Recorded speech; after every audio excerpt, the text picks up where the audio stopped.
Good morning, guys. So we are rounding out the third week of the 90-day challenge. And I just wanted to ask how everyone was doing. I haven't heard a lot from many people. There's lots of people who are doing the challenge or who were participating in the beginning, and already I'm seeing people stop asking questions, stop engaging.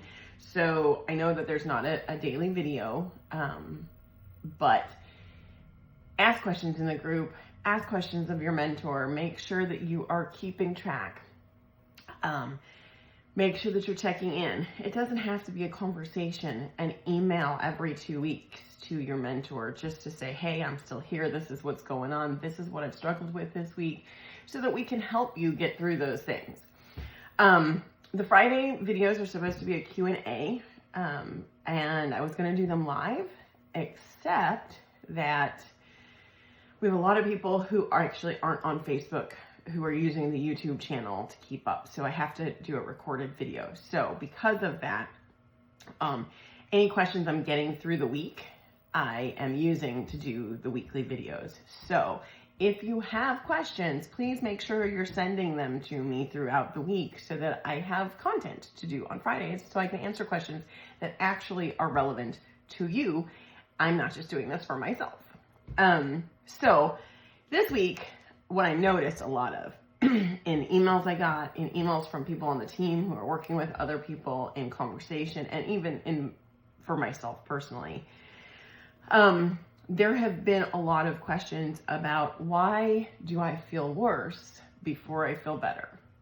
And I know that we talk about this in all different avenues. It's part of the Detox Box video series that I did. It's part of the every class that we do. We talk about why you're gonna have things like Carb Flu, why you're gonna feel like you're getting sick when you change your diet, when you start supplements, when you detox.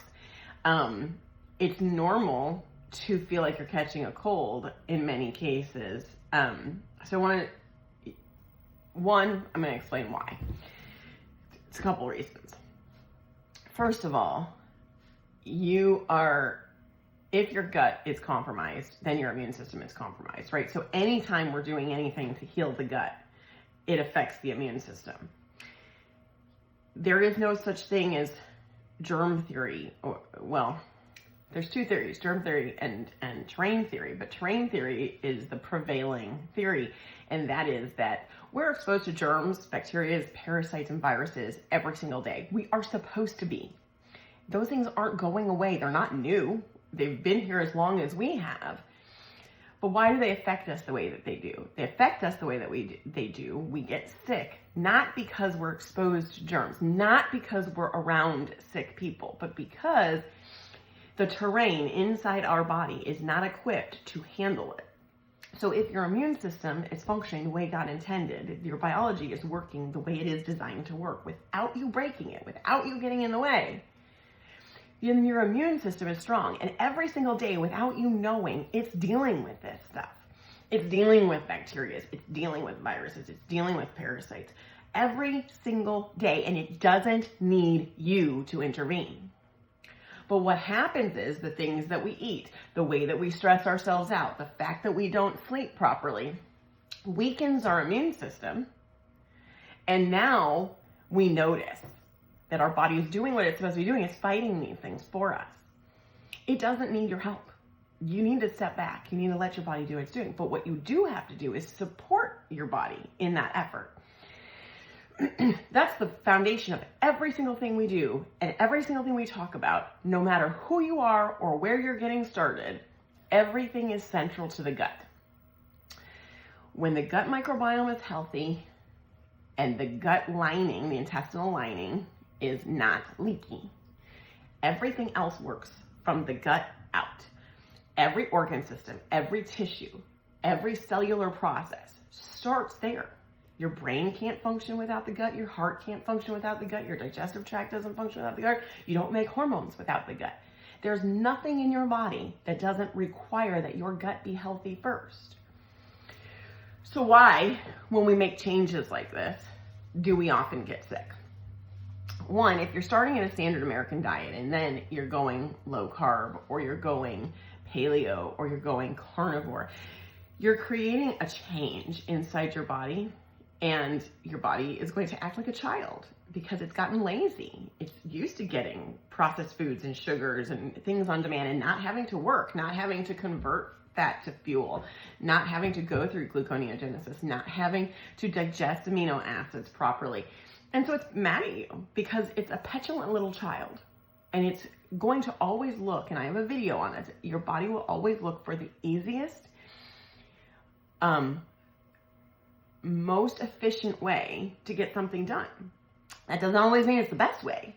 And if you give into that, and you've taught your body over the years that you're going to give it sugar, you're going to give it processed foods, you're going to feed on demand, then it's expecting that. And it has stopped doing the things it knew how to do because you taught it not to do the things. It's just like raising a child, right? If you tell your child that they don't have to be responsible for something, then they're not going to be.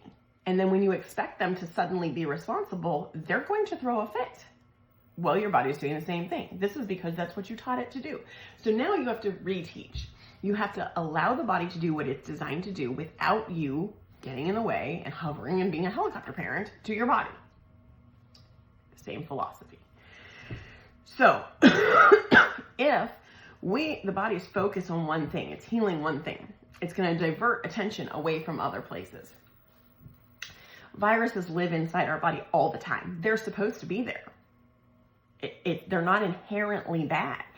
And there's a lot of different theories, and I could go down a rabbit hole about what viruses actually are and what they are not. And I'm not going to do that today, but we are going to do a series on viruses and parasites because I get a lot of questions about them. And there's a lot of science coming out that basically everything you think you know about viruses and colds and stuff is actually not at all true. That's for another day. Anyway, when the body diverts resources to one area to repair that, it leaves the other areas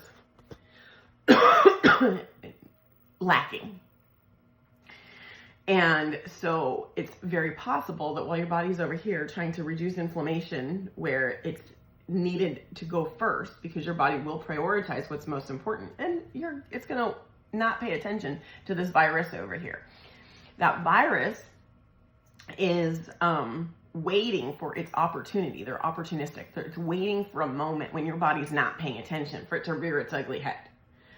So that's why things like colds and flus and COVID, which don't get me started, will appear when your body's actually getting healthier. They're going to come up.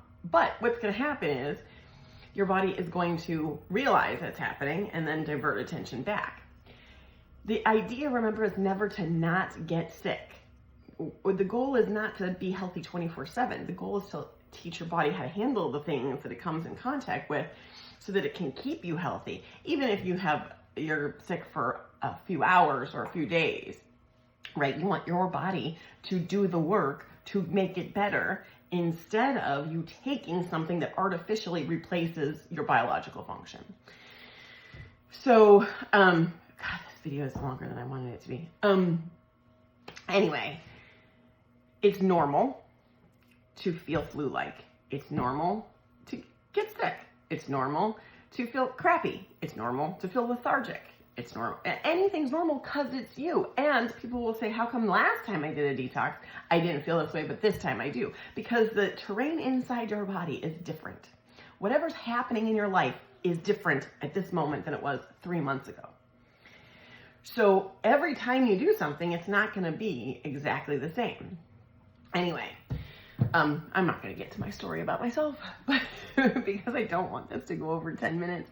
But if you have questions or symptoms or you've been struggling with something, please drop it in the comments so that we can answer you, so that you know why this is happening and exactly what you should do to feel better. Okay? You guys have a great week and a great weekend, and we'll be back in touch next week.